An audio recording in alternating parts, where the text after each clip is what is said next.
하나님 말씀 전도서 12장 1절에서 2절 말씀 보겠습니다. 구약 성경 959면 전도서 12장 1절과 2절을 보겠습니다. 너는 청년의 때 너의 창조주를 기억하라. 그 공고한 날이 이르기 전에 나는 아무 낙이 없다고 할 해들이 가깝기 전에 해와 빛과 달과 별들이 어둡기 전에 내 뒤에 구름이 다시 일어나기 전에 그리하라. 아멘. 전도서 말씀은 솔로몬이 쓴 말씀인데요. 솔로몬이 거의 마지막에 쓴 책입니다. 거의 죽기 직전에 쓴 책이 그 전도서 말씀인데요. 다윗이 죽고 나서 솔로몬은 아버지 뒤를 이어서 왕이 됩니다. 그때 연도가 BC 970년입니다. 아주 오래전에 3000년 전에 이제 실제 인물인데요. 970년에 왕이 돼서 930년까지 한 40년간 왕으로 통치를 합니다. 솔로몬 왕이 되자마자 3년간은 체제를 정비하는 데 시간을 씁니다. 사람을 임명하고 왕으로서 이제 나를 다스릴 모든 준비를 한 3년간 하게 되고요. 왕이 된 지 4년째부터는 성전 건축을 시작을 합니다. 그래서 7년간 한 18만 명이 동원이 되어서 성전을 건축하는데요. 그 성전 건축은 그 인류 역사상 길이 남을 만한 그런 건축물 중에 하나였습니다. 그리고 나서 솔로몬 자기 왕궁을 이렇게 짓습니다. 오늘 첫 번째 메시지는요, 솔로몬 왕의 40년 기간을 크게 두 부분으로 나누는데요. 첫 번째 메시지는 솔로몬의 전반기 통치 기간입니다. 왕이 돼서 한 23년간을 솔로몬의 통치 전반기라고 하는데요. 이때 솔로몬의 믿음은 최고의 믿음이었습니다. 하나님 충성도가 아주 높았던 시기가 솔로몬 왕의 전반기 통치 기간이었습니다. 하나님을 정말 사모했고 사랑했고요. 그 사랑이 예배로 나타나고 또 기도로 나타나고 솔로몬의 모든 그런 어쩌면 삶 속에서 그 잘 나타났던 그런 시기가 솔로몬의 전반기 통치 기간입니다. 이거 여러분에게 또 저에게 적용할 수 있습니다. 여러분과 저에게는 지금 내 믿음의 단계가 어떤 단계일까? 솔로몬처럼 믿음의 충성도가 계속 유지가 되는 단계인가? 예배가 그만큼 정말 사모되고 예배를 잘 드리고 있고 또 모든 삶에 있어서 믿음이 이렇게 아주 충성 높아지는 그런 시기인가? 그러면 솔로몬의 전반기 통치 기간에 해당된다고 볼 수가 있습니다. 이때는 굉장히 이스라엘 나라가 아주 부강한 나라였습니다. 그래서 열왕기상 10장 21절 말씀 보시면 솔로몬 왕이 마시는 그릇은 다 금이요 레바논 나무 궁의 그릇들도 다 정금이라 은 기물이 없으니 솔로몬의 시대에 은을 귀히 여기지 아니함은. 그러니까 금이 그만큼 풍부했고요. 그 나라가 굉장히 부강했다는 거죠. 그러니까 은을 뭐 거의 돌처럼 여겼을 정도로 모든 그릇이 금이고, 그러니까 모든 도구가 금으로 만들 정도로 그렇게 나라가 아주 부강했던 그 나라였습니다. 이때 솔로몬이 했던 것은 무엇인가 하면요, 예배를 드리는데 온 정성을 기울였습니다. 그러니까 왕이 되었지만 왕이었지만 하나님을 예배하는데 시간과 많은 정성을 들였습니다. 열왕기상 3장 4절 말씀 보시면 이에 왕이 제사하려 기브온으로 가니 거기는 산당이 큼이라 솔로몬이 그 제단에 1천 번제를 드렸더니 기브온에서 밤에 여호와께서 솔로몬의 꿈에 나타나시니라. 하나님이 이르시되 내가 내게 무엇을 줍고 너는 구하라. 기브온에서 하나님이 1천 번제를 솔로몬은 하나님 앞에 드리게 되는데요, 그게 하나님 앞에 굉장한 것은 감동이 되었습니다. 하나님께요. 그러니까 여러분과 제가 예배를 정말 하나님 앞에 잘 드리는기만 해도 하나님께 내 믿음이 감동을 줄 수가 있습니다. 1천 번제 예배는 하나님 앞에 솔로몬의 그 예배는 엄청난 감동이었습니다. 믿음의 헌신이었죠. 그래서 하나님이 솔로몬에게 꿈에 물었습니다. 너가 원하는 게 있으면 내가 들어줄 테니까 한번 나한테 말해봐라. 그때 솔로몬이 구했던 것은 무엇인가 하면 지혜였죠. 지혜. 그도 하나님께 감동이 되었습니다. 좀 뭐 물질을 구할 수도 있고 다른 거 원하는 것을 말할 수 있을 텐데 솔로몬이 구했던 것은 지혜였습니다. 왜냐하면 이 당시 왕은 재판관이었거든. 재판장 역할을 해야 됐거든요. 백성들의 문제를 잘 재판할 수 있는 그런 지혜를 달라는 그런 기도를 하나님 앞에 드리게 됩니다.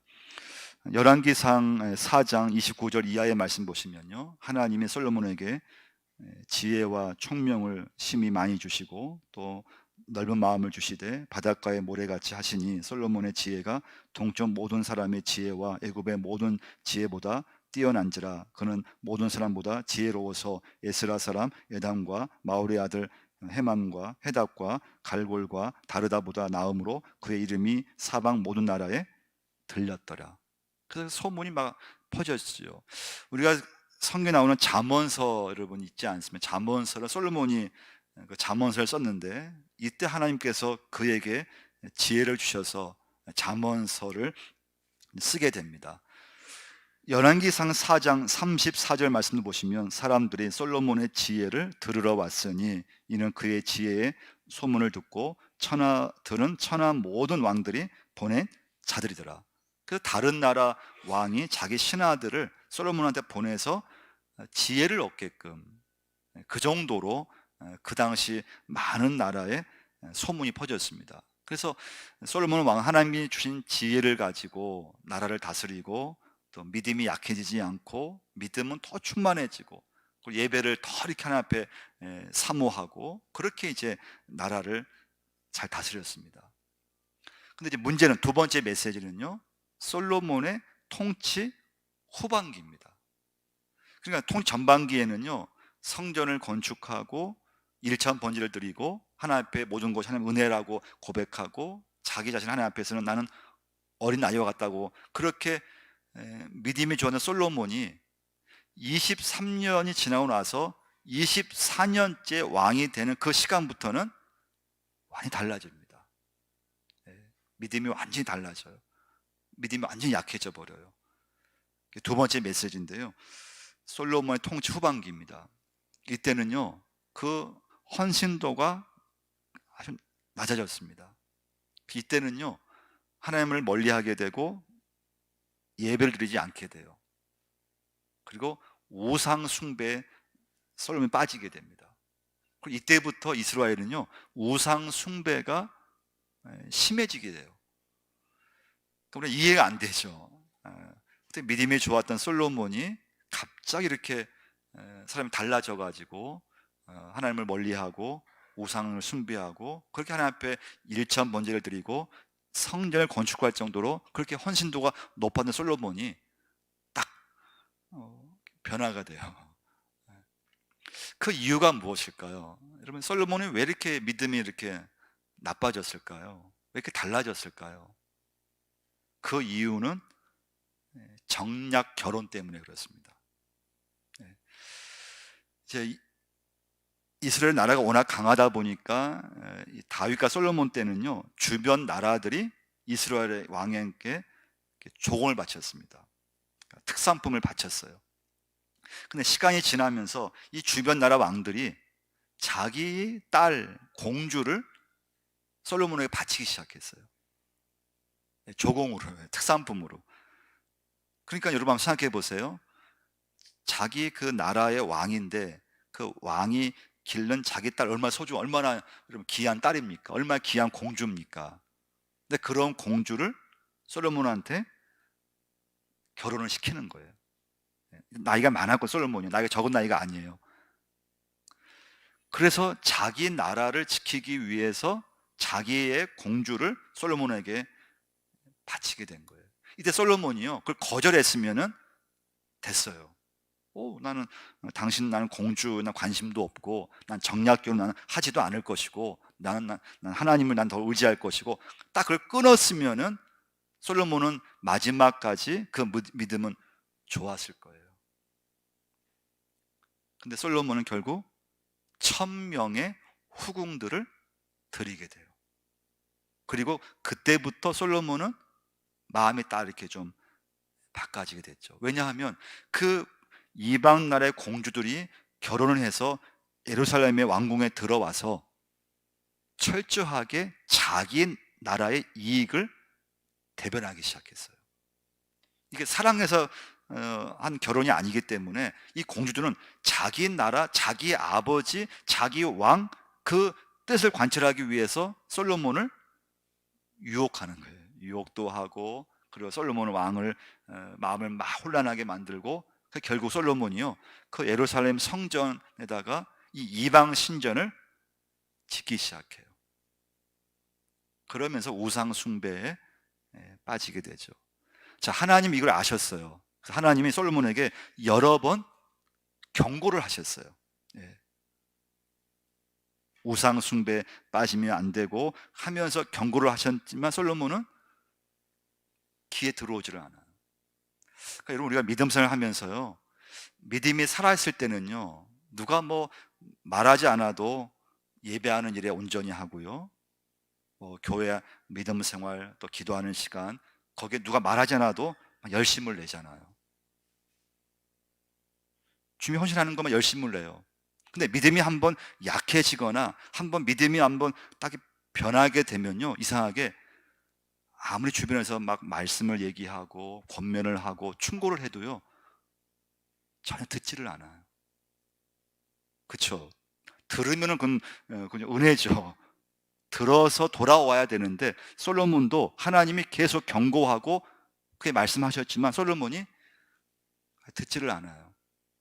우리 한번 열왕기상 한번 11장 한번 보시면요, 11장 3절하고 4절 먼저 한번 보시면요, 왕은 후궁이 700명이요 첩이 300명이라 그의 여인들이 왕의 마음을 돌아서게 하였더라. 솔로몬의 나이가 많을 때 그 여인들이 그의 마음을 돌려 다른 신들을 따르게 하였으므로 왕의 마음이 그의 아버지 다윗의 마음과 같지 아니하여 그의 하나님 여호와 앞에 온전하지 못하였으니.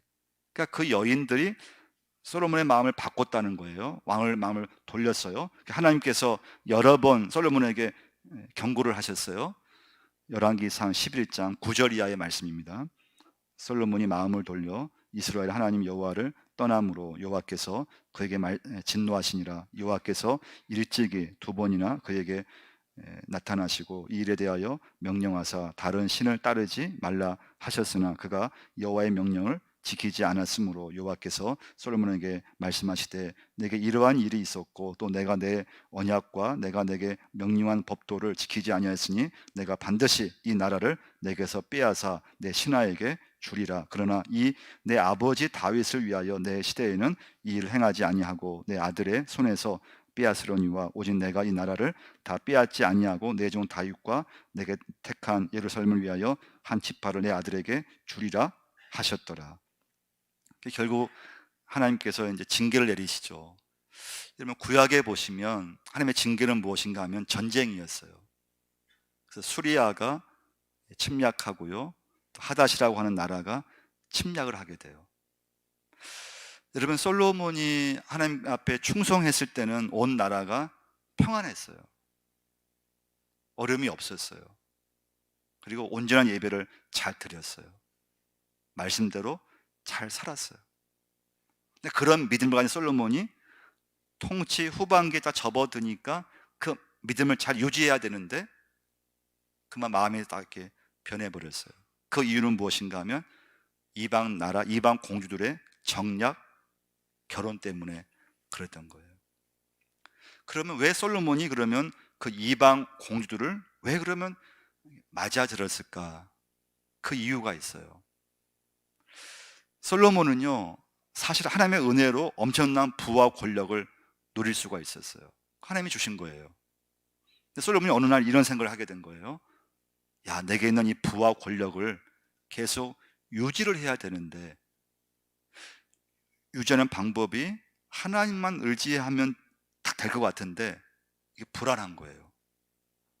하나님 한 분만 의지했다가는 내가 갖고 있는 이 부와 권력을 주변 나라들한테 어느 순간에 좀 빼앗길 것 같은 생각이 들었어요. 그러면 주변 나라들이 나한테 그 공주들을 나에게 조공으로 바치는데 그 공주들과 내가 결혼을 하면은 내가 갖고 있는 이 부와 권력을 유지할 수 있겠구나. 요즘 말로 하면 이 솔로몬은 양 다리를 거친 거죠. 그러니까 세상도 의지하고 하나님도 의지하고, 근데 결국은 그 다 잃어버리게 돼요. 마지막 세 번째 오늘 메시지는 무엇인가 하면요, 믿음의 시작도 중요하지만 더 중요한 건 믿음의 마무리를 잘해야 한다고 하는 거예요. 오늘 세 번째 메시지예요. 여러분은 어떠세요? 여러분은 어떻습니까? 여러분 지금 믿음의 단계는 어디에 있습니까? 솔로몬의 통치 전반기처럼 믿음이 좋은 단계에 있습니까? 아니면 솔로몬 통치 후반기처럼 믿음이 이렇게 그냥 식어져 있습니까? 말씀이 그냥 식어져 있습니까? 여러분, 오늘 중요한 건 믿음의 시작도 중요하지만 더 중요한 건 그 믿음의 시작을 끝까지 마무리를 잘해야 한다고 하는 것입니다. 할렐루야. 솔로몬은 믿음의 마무리를 잘못했어요. 믿음을 잃어버렸어요. 근데 우리 주변에 보면 굉장히 많아요. 믿음의 시작은 다 잘할 수 있어요. 하나님의 은혜로 엄마 뱃속에서부터, 어떤 어린 시절부터, 어떤 분은 결혼해서 전도를 받아서 또 주의 은혜로 직분도 받고 믿음 생활 막 젊었을 때는 헌신하고 막 충성하고 하나님 앞에 막 물질을 드리고, 근데 그게 중요한 건 그것이 계속 믿음이 유지가 돼야 되는데 그 믿음의 유지가 어렵다고 하는 거예요. 여러분, 계속 믿음이 공급되고 말씀이 내 안에 공급이 되고 은혜를 계속 받아야 하지만 그 믿음이 순수하게 하나님 앞에 끝까지 그 믿음을 지킬 수가 있습니다.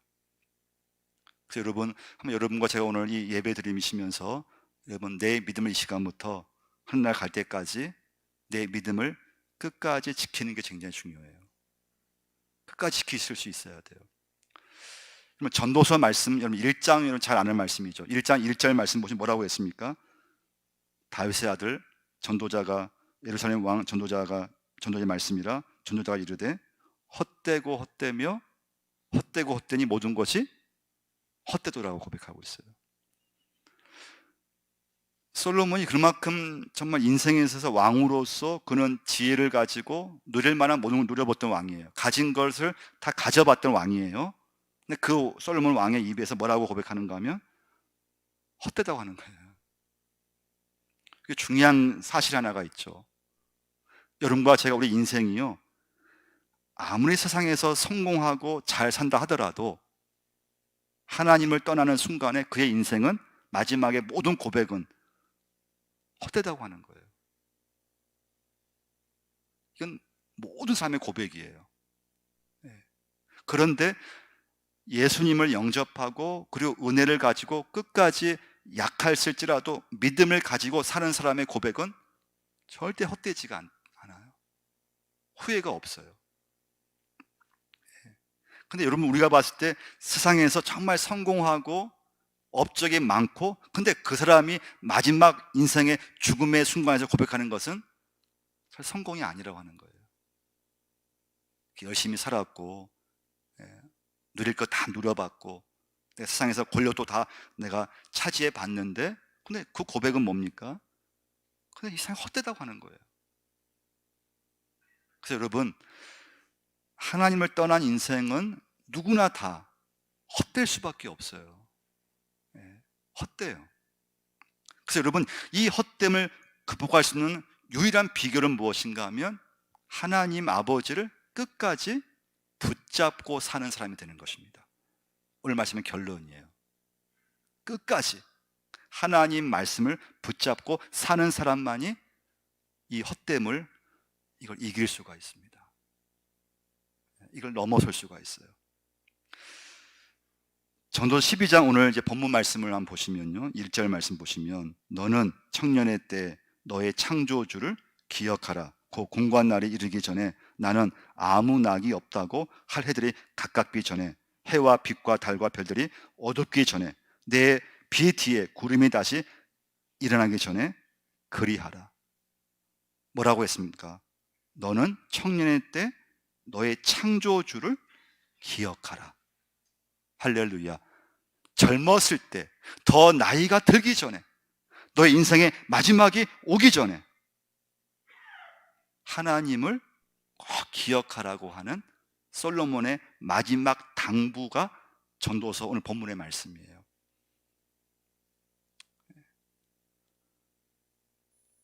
솔로몬 마지막에 솔로몬이 철저히 깨닫게 된 거죠. 회개를 하게 된 거예요. 청년의 때 너의 창조주를 기억하라.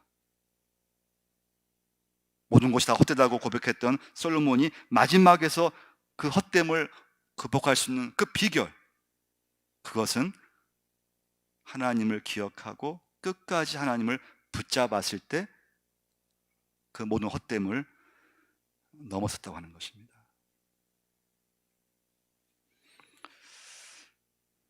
여러분, 인생의 가장, 여러분과 저의 인생의 가장 근본적인 문제가 여러분 뭐라고 여러분 생각합니까?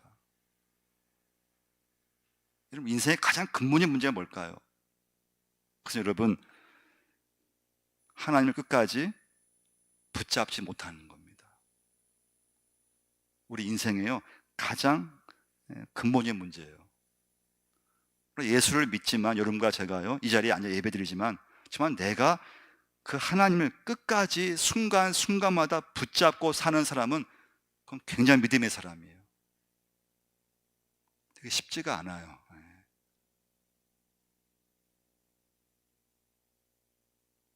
어려울 때, 절박했을 때 하나님을 붙잡을 수 있어요. 좀 살만하면은 우리 인간은 그 믿음이 그만큼 안 되잖아요. 그만큼 안 돼요.